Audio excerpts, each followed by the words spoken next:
अस्सलामुअलैकुम।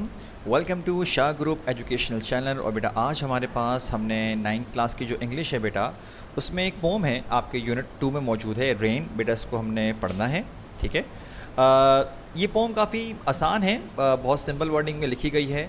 लेकिन बेटा मैं पहले आपको इसके बारे में ये ज़रूर बता दूँ कि ये जो पोम असल में लिखी गई थी वो लिखी थी शाह अब्दुल लतीफ़ भिटाई ने। जब बेटा आपको प्रीवियस आपने लेक्चर्स में ये लाजमी सुन लिया होगा कि वो सिर्फ़ एक बुज़ुर्ग ही नहीं थे बल्कि वो एक सिंधी लैंग्वेज के बहुत बड़े शायर भी गुज़रे हैं, ठीक है।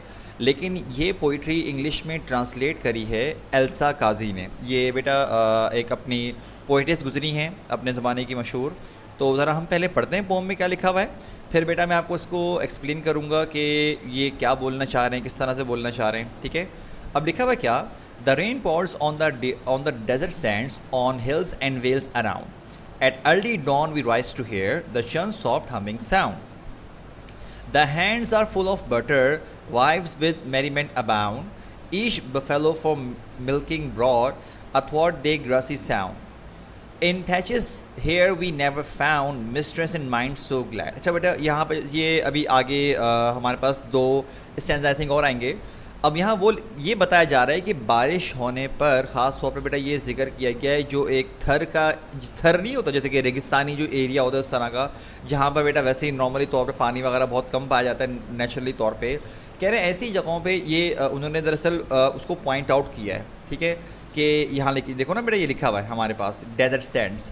तो ये उसी को बता रहे हैं कि बारिश के होने पर किस तरह से मतलब कि वहाँ पर हर कोई खुश हो जाता है, वहाँ पर रहने वाले लोग चाहे जो मर्द हों औरतें हों, कहने के और पूरा कहना मौसम वगैरह भी इतना खूबसूरत हो जाता है कि जिसकी कोई हद नहीं है। क्योंकि बेटा ऑब्वियस सी बात है, जिस जगह पर जो चीज़ लैकिंग होती है ना वही शख्स उसकी असल कीमत को जानता है। इंसान की फितरत क्या है कि अगर आपके पास कोई चीज़ मौजूद है ना तो आपको उसकी इम्पोर्टेंस का नहीं पता होगा। इट कैन बी एनीथिंग, कुछ भी हो सकता है, पैसा हो, सेहत हो, दौलत हो, शोहरत हो, कुछ भी हो सकता है, ठीक है ना। अब खैर बेटा इसको हम आगे पहले पढ़ते हैं, फिर हम इसको समरी के तौर पर बेटा आपको एक्सप्लेन भी करेंगे अलग से। इसका मैं सेंट्रल आइडिया भी आपसे डिस्कस करूँगा।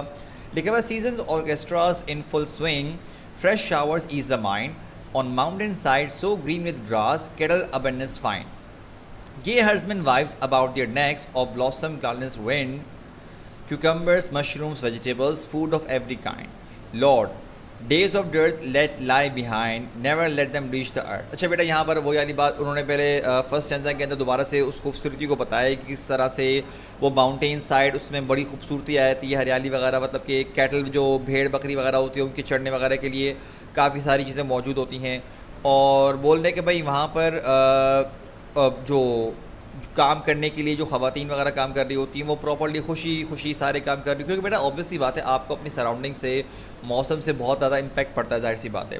फिर आखिरी स्टैंजा के अंदर उन्होंने कुछ वेजिटेबल्स वगैरह का जिक्र किया और फिर वो बिल्कुल लास्ट की जो 2 लाइन्स हैं उसमें वो अल्लाह पाक से दुआ कर रहे हैं कि उनकी दुआ ये थी कि दोबारा से ये बुरे हालात ना आएँ, बल्कि इसी तरह के जो एक अच्छा मौसम है, अच्छे हालात हैं यहाँ पर चलते रहें। अब बेटा हम ज़रा देखते हैं कि इसका रेफरेंस क्या है। बेटा रेफरेंस मैंने आपको पहले से एक्सप्लेन कर दिया, बट दोबारा से बता रहा हूँ कि जो रेन पोम है किसने लिखी? बेटा शाह अब्दुल लतीफ़ की, मतलब इसके जो ओरिजिनल पोइट है उन्होंने लिखी थी, लेकिन ये ट्रांसलेट की गई है इंग्लिश में किसने? एल्सा काजी ने करी है।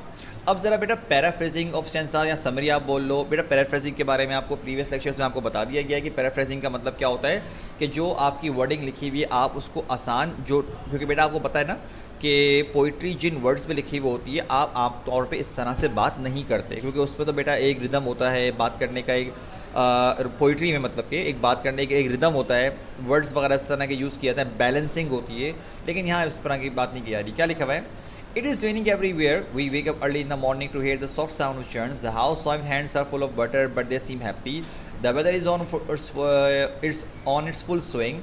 Everyone is happy. Even cattle are happy because there is greenery everywhere. The wives of smiling herdsmen are wearing garlands of flowers. There are all kinds of food.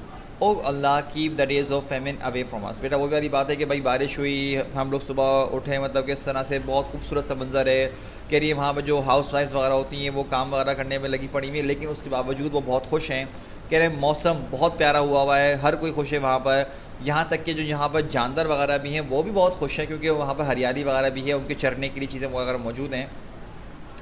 और कहने के वो बोल रही हैं कि मतलब जो पूरे जो फैमिलीज़ वगैरह होती हैं वो इस तरह के पूरा मंज़र देखकर, इन तमाम चीज़ों को देखकर उन पे भी एक पॉजिटिव इम्पैक्ट होता है, क्योंकि वहाँ पर वो उस खूबसूरत मंज़र को एंजॉय कर सकते हैं और हर तरह का फूड वहाँ पर फिर बोलते हैं मौजूद होता है। और आखिर में बेटा मैंने आपको बताया था ना कि वो अपने रब से दुआ कर रहे हैं कि अल्लाह पाक मतलब कि इस तरह के जो भूख वाले जो दिन थे, मतलब कि जिस तरह की कमी थी, इसको मतलब कि हमसे दूर रखें।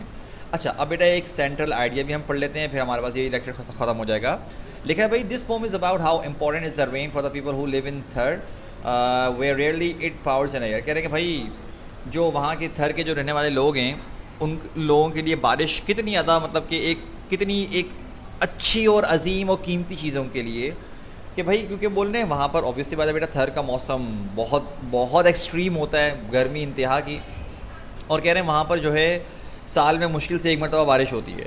After a long period of time when rain pores the people enjoy genuine pleasure. कह रहे हैं जब बहुत अरसे के बाद बारिश होती है तो वहाँ पर लोग खुश भी बहुत होते हैं। The main source of their living is rain water. और कह रहे हैं उनके जो जीने का एक बहुत बड़ी रिसोर्स है ना, मतलब वो क्या है, वो बारिश का पानी ही है।